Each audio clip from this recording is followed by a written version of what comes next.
कभी कभी ऐसा होता है ना कि हमारे पास बहुत कुछ होता है, लेकिन फिर भी एक बेचैनी सी रहती है। आज हम एक ऐसी ही कहानी पर बात करेंगे जिसका नाम है 99 का क्लब, और देखेंगे कि ये हमारी जिंदगियों के बारे में कौन से गहरे राज खोलती है। और इस पूरी कहानी की बुनियाद सिर्फ एक सोच पर रखी है कि हमारी सबसे बड़ी गलतियां वो नहीं जो हम करते हैं, बल्कि वो हैं जो हम नहीं कर पाते। खास तौर पर जब हम उन चीजों की कदर करना भूल जाते हैं जो हमारे पास पहले से मौजूद होती हैं। आइए देखते हैं कि एक छोटा सा ख्याल कैसे एक हंसते बसते खानदान की पूरी जिंदगी बदल देता है। तो कहानी का आगाज होता है एक बादशाह से, एक ऐसा हुक्मरान जिसके पास दुनिया की हर नेमत थी सिवाय एक सवाल के जवाब के। और यही सवाल उसे एक गरीब किसान के घर की दहलीज तक ले गया। हुआ यूं कि एक दिन बादशाह अपने वजीर के साथ महल की शानो शौकत से दूर यूं ही टहलने निकला। वहां उसकी नजर एक इंतहाई गरीब किसान और उसके खानदान पर पड़ी जो अपनी छोटी सी झोपड़ी में रहते थे। बादशाह ने जो मंजर देखा उसने उससे हैरान कर दिया। वो खानदान गरीब जरूर था, लेकिन उनकी हंसी, उनका आपस में मिलकर नाचना, उनके चेहरों पर एक ऐसी खालिस खुशी थी जो बादशाह ने अपने खजानों से भरे महल में कभी महसूस नहीं की थी। बादशाह ने बड़ी उलझन में अपने वजीर से पूछा, ये कैसे हो सकता है? हमारे पास तो सब कुछ है, फिर भी ये लोग हमसे ज्यादा खुश कैसे हैं? वजीर ने बस मुस्कुराते हुए एक बड़ा अजीब सा जवाब दिया, क्योंकि वो 99 के क्लब के मेंबर नहीं है। 99 का क्लब, ये क्या चीज थी? इसी सवाल का जवाब हमारी कहानी का रुख मोड़ने वाला था। तो अब आता है कहानी का सबसे दिलचस्प मोड़।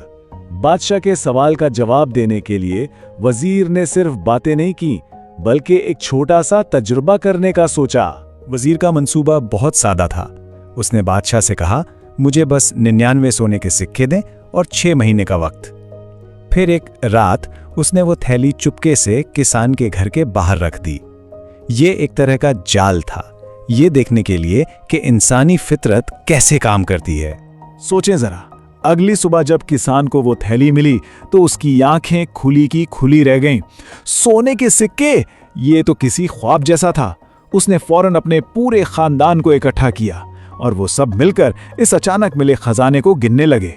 उनकी खुशी का तो कोई ठिकाना ही नहीं था। उन्होंने एक बार गिना, 2 बार गिना, फिर तीसरी बार, लेकिन हर बार नतीजा एक ही था, 99। सिर्फ 99, एक कम। बस यही वो लम्हा था जहां सब कुछ बदलने वाला था। और बस यही वो लम्हा था जब सब कुछ बदल गया। किसान के जहन में पहला ख्याल ये आया, आखिर कोई पूरे 100 सिक्के क्यों नहीं छोड़ेगा? और इस एक सवाल ने उसकी तवज्जो उन 99 सिक्कों से हटा दी जो उसके पास थे और उस एक सिक्के पर लगा दी जो उसके पास नहीं था। और बस वो एक सोच ही काफी थी। वो खुशी, वो सुकून जो बादशाह ने देखा था, अब एक ऐसी गहरी फिक्र में बदलने वाला था जो उनकी जिंदगी को हमेशा के लिए बदल कर रख देगी। वो एक सिक्का, वो आखिरी सिक्का जो 100 का हिस्सा पूरा करता, अब किसान के जहन पर सवार हो चुका था। उसने फैसला किया कि वो दिन रात एक कर देगा, हर खुशी कुर्बान कर देगा, लेकिन वो एक सिक्का कमा कर रहेगा। नतीजा आपके सामने है। जहां कल तक हंसी और कह कहे गूंजते थे, वहां अब खामोशी और तनाव ने डेरे डाल लिए थे। खानदान का सुकून, उनकी खुशी, सब कुछ उस एक सिक्के की दौड़ में कहीं पीछे रह गया था। पहला झगड़ा तब शुरू हुआ जब उसकी बीवी ने घर की जरूरत के लिए उनमें से सिर्फ 2 सिक्के इस्तेमाल कर लिए। इस शाम जब किसान ने गिनती की और 97 सिक्के पाए तो वो गुस्से से आग बगोला हो गया। 100 का हदफ अब और भी दूर लग रहा था और उसने सारा गुस्सा अपनी बीवी पर निकाल दिया। और ये सिलसिला यहीं नहीं रुका। कुछ दिन बाद जब इसके मासूम बेटे ने अनजाने में 2 और सिक्के ले लिए तो किसान का गुस्सा आसमान छूने लगा। वो खानदान जो कभी एक दूसरे की ताकत था, अब एक दूसरे के दुख की वजह बन चुका था। तो अब हम कहानी के इस मुकाम पर हैं जहां वजीर आखिरकार बादशाह को इस पुरस्कार क्लब का असल मतलब समझाएगा। 6 महीने गुजर गए। जब वजीर बादशाह को वापस उसी जगह लाया तो बादशाह अपनी आंखों पर यकीन न कर सका। वो हंसता मुस्कुराता प्यार करने वाला खानदान अब एक दूसरे से नफरत और गुस्से से भरा हुआ था। उनकी खुशी का नामो निशान तक मिट चुका था। ये सब देखकर बादशाह ने वजीर से वही सवाल दोहराया, लेकिन इस बार उसकी आवाज में हैरानी के साथ साथ अफसोस भी था। अब बताओ मुझे, ये 99 का क्लब आखिर है क्या? तो वजीर ने बड़े सुकून से जवाब दिया, बादशाह सलामत, अब ये खानदान भी 99 के क्लब का हिस्सा बन चुका है। ये उन लोगों का क्लब है जिनके पास 99 नेमतें होती हैं, लेकिन वो अपनी सारी जिंदगी उस एक चीज के पीछे भागते रहते हैं जो उनके पास नहीं होती, और इस कोशिश में वो इन 99 नेमतों से लुत्फअंदोज होना ही भूल जाते हैं।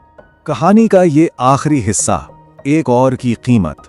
ये कहानी सिर्फ उस किसान या बादशाह की नहीं है, ये कहानी कहीं ना कहीं हम सबकी है। आइए देखते हैं कि इससे हम क्या सीख सकते हैं। इस कहानी का सबसे बड़ा सबक यह है कि खुशी का ताल्लुक बाहर के हालात से नहीं, बल्कि हमारी अपनी सोच से है। किसान की जिंदगी में कुछ भी बुरा नहीं हुआ था, बस उसकी तवज्जो शुक्र करने से हटकर उस एक सिक्के पर चली गई जो गायब था। बस एक और की इस ख्वाहिश ने उसकी जिंदगी का सारा सुकून छीन लिया और उसकी 99 नेमतों को भी बेमानी कर दिया। इससे ये बात साफ जाहिर होती है कि असल खुशी और इत्मीनान किसी परफेक्ट नंबर या हदफ को हासिल करने में नहीं, बल्कि उसमें है कि जो हमारे पास अभी है हम उसकी कदर करें और उससे लुत्फ अंदोज हों। तो आखिर में एक सवाल जो हम सबको अपने आप से पूछना चाहिए, हमारी जिंदगियों में वो कौन सा 100वां सिक्का है, वो कौन सी एक चीज है जिसके पीछे भागते हुए हम अपनी बाकी 99 नेमतों को नजरअंदाज कर रहे हैं।